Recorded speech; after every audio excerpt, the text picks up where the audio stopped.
My name is Dhanashri Samant and I'm student of BE Computer, second year. So I just wanted to ask, is the first pair of human being haven't been proved, but it is not established yet.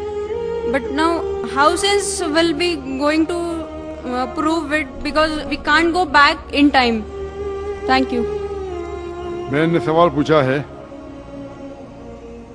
कि कुरान मजीद और दीगर मज़ाहिब की किताब में लिखा है कि सबसे पहली जोड़ी आदम और ईव थी, आदम अलैहिस्सलाम और हवा अलैहिस्सलाम थे, लेकिन साइंस इसे तस्लीम नहीं करता। हम वक्त में फिर से वापस नहीं लौट सकेंगे, तो किस तरीके से हम साबित करेंगे कि सबसे पहले जो जोड़ी है वो आदम अलैहिस्सलाम और बीवी हवा थे।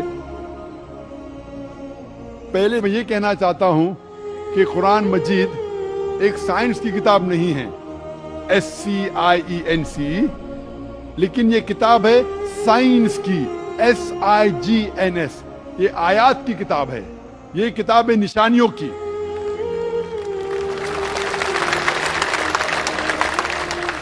और कुरान मजीद में सब साइंस के फॉर्मूला नहीं है, लेकिन कुरान मजीद में 6000 से ज्यादा आयतें हैं, 6000 से ज्यादा निशानियां हैं, और इस 6000 में से 1000 से ज्यादा अल्हम्दुलिल्लाह साइंस के बारे में बात करती है। और मैं ये कहना चाहता हूं कि साइंस इतनी एडवांस नहीं है, तो मैं क्यों कुरान मजीद में हर बात पे अमल करता हूं। जो भी कुरान मजीद में लिखा है साइंस के बारे में, अगर आप मेरी तकरीर सुनेंगे, मिसाल के तौर पे हम कह सकते कि 80% साइंस प्रूफ कर चुका है कि जो भी कुरान में लिखा है 100% सही है। 80% जो कुरान में लिखा है साइंस ये साबित कर चुका है कि 100% सही है। अभी 20% इज एम्बिगुअस, जो हमें पता नहीं। इस 20% में से 1% अभी तक साबित नहीं किया गया है कि वो गलत है। अननोन, एम्बिगुअस, पता नहीं, तो हम डालते उसे डाउटफुल कैटेगरी में। Doubtful, we don't know. तो मेरी लॉजिक ये कहती है, अगर 80% 100% सही है और 20% डाउटफुल है, अननोन है, एम्बिगुअस है, उसमें से 0.1% भी साबित नहीं हो चुका कि गलत है, क्योंकि साइंस इतनी एडवांस नहीं है कि उसे साबित कर सके। तो मेरी लॉजिक ये कहती है कि ये 20% भी इंशाअल्लाह सही होगा।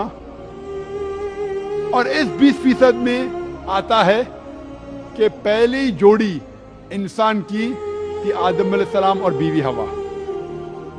साइंस इतनी एडवांस नहीं कि ये कह सके कि इस जिंदगी के बाद और एक जिंदगी है, लाइफ आफ्टर डेथ। आखिरत के बारे में साइंस इतनी एडवांस नहीं। साइंस ये नहीं तस्लीम करती जो कुरान में लिखा है कि कुरान में जिक्र है जन्नत और दोज़ख का, कुरान में जिक्र है जिन का। साइंस अब तक इतनी एडवांस नहीं कि इसके बारे में कह सके कि ये सही है। तो बहुत सी चीजें जो कुरान मजीद में लिखी थी 1400 साल पहले, अक्सर चीजें साइंस तस्लीम नहीं करती थी, लेकिन आज साइंस एडवांस होने के बाद, साइंस तरक्की करने के बाद 80% से ज्यादा हम ये कह सकते हैं कि साइंस आज तस्लीम करती है कि 100% सही है। इंशाअल्लाह हो सकता है कि 50 साल बाद, 100 साल बाद, 200 साल बाद साइंस ये भी तस्लीम करेंगी कि जन्नत है, दोज़ख है, जिन है, एंजल है, और ये भी तस्लीम करेंगे कि पहली जोड़ी आदम और बीवी हवा थी।